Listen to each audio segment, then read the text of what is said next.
Hello friends, good evening. आज की video में आप सभी का हार्दिक स्वागत है। और आज की वीडियो में हम सभी GSTIN के बारे में विस्तार से जानेंगे। दोस्तों, आप सभी से अनुरोध है कि इस चैनल को सब्सक्राइब कर लें ताकि मेरी आने वाली वीडियो का ऑटो नोटिफिकेशन आपको स्वतः मिल सके। सो आइए हम GSTIN के बारे में विस्तार से चर्चा करते हैं। दोस्तों, GSTIN जो है वो इंडिया में बिजनेस के लिए ज़रूरी है। डोमेस्टिक बिजनेस के लिए गवर्नमेंट ने टर्नओवर का एक थ्रेशोल्ड रखा है और ये थ्रेशोल्ड जो है, यदि आपका नॉर्मली 40 लाख है, यदि आप गुड्स का बिजनेस करते हैं, गुड्स की ट्रेडिंग करते हैं, और यदि सर्विस सेक्टर में है तो टर्नओवर 20 लाख है। यानी 20 लाख या 20 लाख से ज़्यादा अगर आपके टर्नओवर है सो आपको GSTIN चाहिए। उसी प्रकार से north eastern state, Jammu Kashmir, Himachal Pradesh और उत्तराखंड में यदि 20 लाख से ज़्यादा का अगर गुड्स का बिजनेस है तो आपको GSTIN कंपलसरी है। और सर्विस सेक्टर में ये लिमिट 10 लाख रखी गई है। दोस्तों, GSTIN कब जरूरी है? तो पहली बात जो मैंने थ्रेशोल्ड बताया, यदि इस थ्रेशोल्ड से ज़्यादा आपका बिजनेस है सो आपको GSTIN लेना है। दूसरी बात, टर्नओवर आपका चाहे जो भी हो, लेकिन अगर इंटर स्टेट सप्लाई है गुड्स का, यानी आप दिल्ली से मुंबई में यदि आपने गुड्स को सप्लाई कर रहे हैं तो आपको GSTIN कंपलसरी है, चाहे आपकी टर्नओवर कुछ भी हो। सेकंड, यदि आप ई-कॉमर्स वेबसाइट के थ्रू सेलिंग का बिजनेस कर रहे हैं, या आप एक्सपोर्ट इंपोर्ट के बिजनेस में हैं, या आप नॉन रेसिडेंट टैक्सेबल पर्सन हैं, या आप रिवर्स चार्ज आपको पे करना है, इनपुट सर्विस डिस्ट्रीब्यूटर हैं, TDS TCS डिटेक्टर हैं, या सप्लायर ऑफ नोटिफाइड गुड्स, अगर आइसक्रीम, पान मसाला, टोबैको अगर आप सप्लाई करते हैं, तो इन सभी मामलों में चाहे आपकी टर्नओवर कुछ भी क्यों न हो, GSTIN मैंडेटरी है। फ्रेंड्स, एग्जाम्पल के तौर पर जैसे बुक्स का आप बिजनेस कर रहे हैं, सपोज जिसका HSN 4901 है, सो ये एग्जम्प्टेड है GST से, इस पर GST 0 है।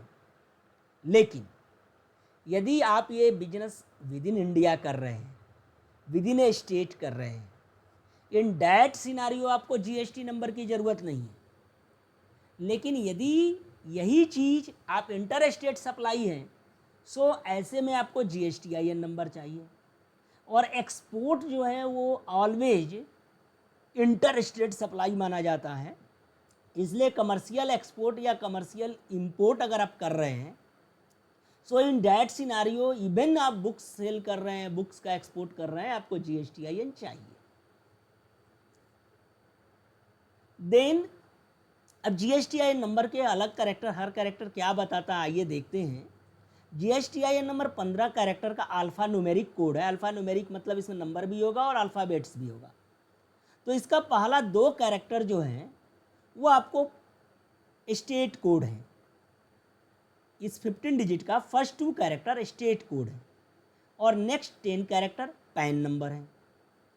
13th नंबर का जो कैरेक्टर है वो बताता है कि किसी पैन होल्डर के पास मल्टीपुल, एक ही स्टेट के अंदर अगर कोई पैन होल्डर बिजनेस कर रहा है तो उसके पास कितने प्रकार के, कितने पैन, उसने कितने प्रकार के GSTIN रखा है।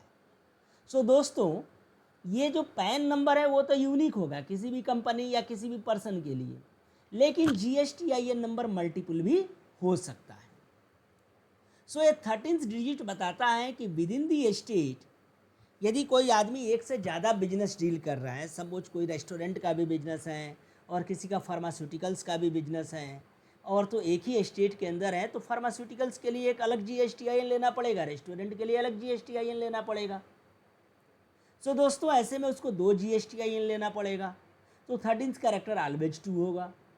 सो इस प्रकार से 35 प्रकार के GST, 35 प्रकार के बिजनेसेस के लिए कोई आदमी अलग अलग प्रकार का GSTIN ले सकता है। सो आप कहेंगे कि 13th कैरेक्टर तो एक ही डिजिट हुआ, आप 35 बिजनेस की बात करते हैं, तो कैसे ये 1 डिजिट का होगा? तो दोस्तों ये नंबर ऑफ GSTIN जो है 1 से 9, तो इसमें हम लोग न्यूमेरिक डिजिट लेंगे। अगर किसी के पास 10 प्रकार का बिजनेस है और 10 GSTIN लेगा तो 13th कैरेक्टर A लिखा जाएगा। यदि वो 11 डिजिट का ले लिया तो B लिखा जाएगा।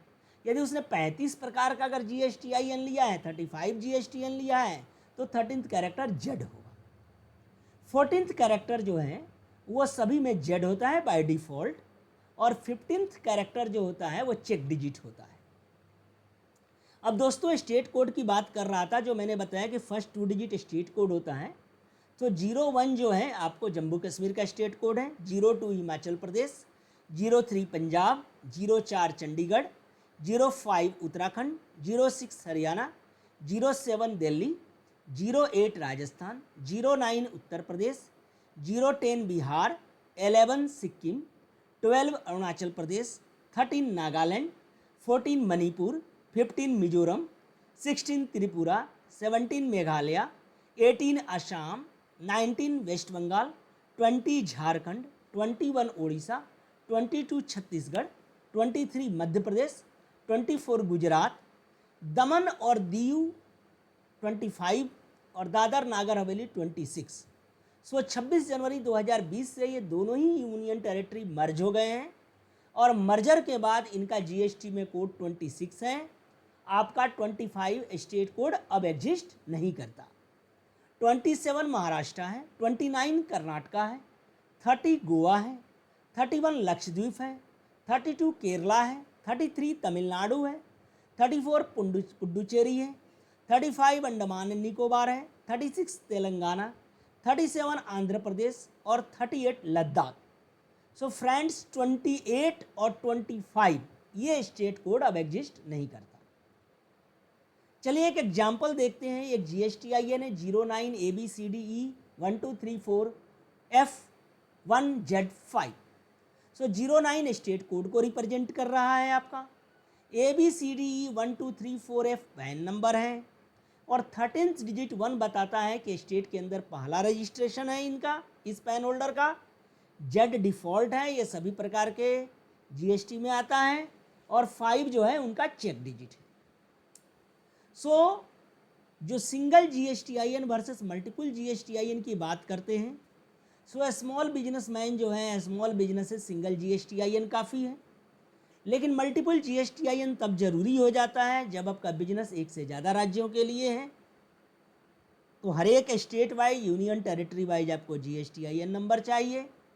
एंड सेकेंड जो है, आप अगर अलग अलग वैरायटी का business with in the state कर रहे हैं तो भी आपको मल्टीपल GSTIN चाहिए। अब देखिए हर एक GSTIN जो है वो एक सेपरेट एंटिटी मानी जाएगी, इसीलिए वो GSTIN आपके जिस बिजनेस का है, जिस स्टेट का है, वहाँ के लिए कोई भी रिटर्न्स या इनवॉइस या जो रिकॉर्ड्स है उसमें वो GSTIN रिप्रेजेंट करेगा। और GSTIN डिस्टिंक्ट पर्सन है, इसीलिए एक GSTIN के अंदर अगर कोई नोटिस सर्व किया जाता है तो वो केवल उसी GSTIN को इम्पैक्ट देगा। मल्टीपल GSTIN रखने का बेनिफिट जो है वो डिपार्टमेंटल ऑडिट्स, असेसमेंट, नोटिस, ये इनके लिए लाभकारी है। देन ये है कि अगर इन्वेस्टिगेशन किसी एक GSTIN पर चल रहा है तो दूसरा वर्टिकल इफेक्ट नहीं होगा। तीसरी बात है कि अगर डिफरेंट पार्टनर्स हैं या डिफरेंट टीम अलग अलग प्रकार के बिजनेस को मैनेज करती है तो अलग अलग GSTIN से वो अपना रिटर्न फाइल करेंगे, और इससे जो है रिटर्न फाइल करने में, क्लेम में, ITC में या रिकॉर्ड मेंटेन करने में कोई दिक्कत नहीं आएगी। यदि एक यूनिट शट हो जाती है, बंद हो जाती है, तो भी जो दूसरे यूनिट में हैं वहाँ कोई दिक्कत नहीं है।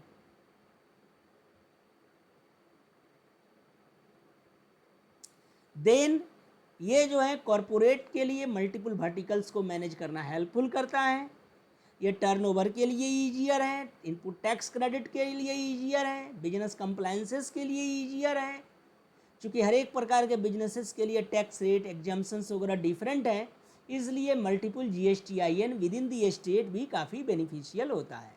हाउएवर अगर छोटा बिजनेस है, स्मॉल बिजनेस है, देन 1 GSTIN इज परफेक्ट।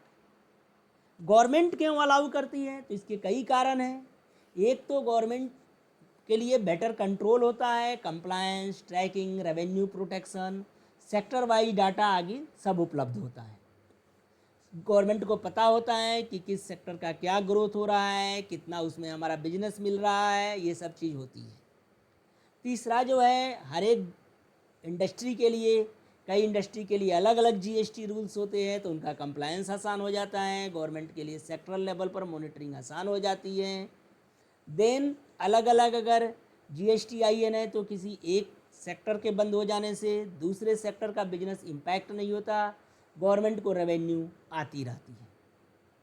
सो इस प्रकार गवर्नमेंट को भी बेनिफिट होता है। डियर फ्रेंड्स, मैं आपको बताना चाहूँगा कि GST अप्लाई करने के तरीके, किस तरीके से आप GST पोर्टल पर GST के लिए अप्लाई कर सकते हैं, GST सर्टिफिकेट अप्लाई कर सकते हैं, कैसे डाउनलोड कर सकते हैं, इनके लिए सेपरेट वीडियो मैंने बना रखा है, जिसका लिंक आपको डिस्क्रिप्शंस में मिल जाएगा। दोस्तों, ये वीडियो आपको कैसा लगा आप ज़रूर कमेंट सेक्शन में मेंशन करें, और वीडियो को लाइक करना, शेयर करना, सब्सक्राइब करना ना भूलें। यदि आपको किसी भी प्रकार का प्रश्न है तो आप कमेंट सेक्शन में मेंशन करें, जिसका जल्द से जल्द रिप्लाई दिया जाएगा। इस वीडियो को देखने के लिए आप सभी का बहुत बहुत धन्यवाद।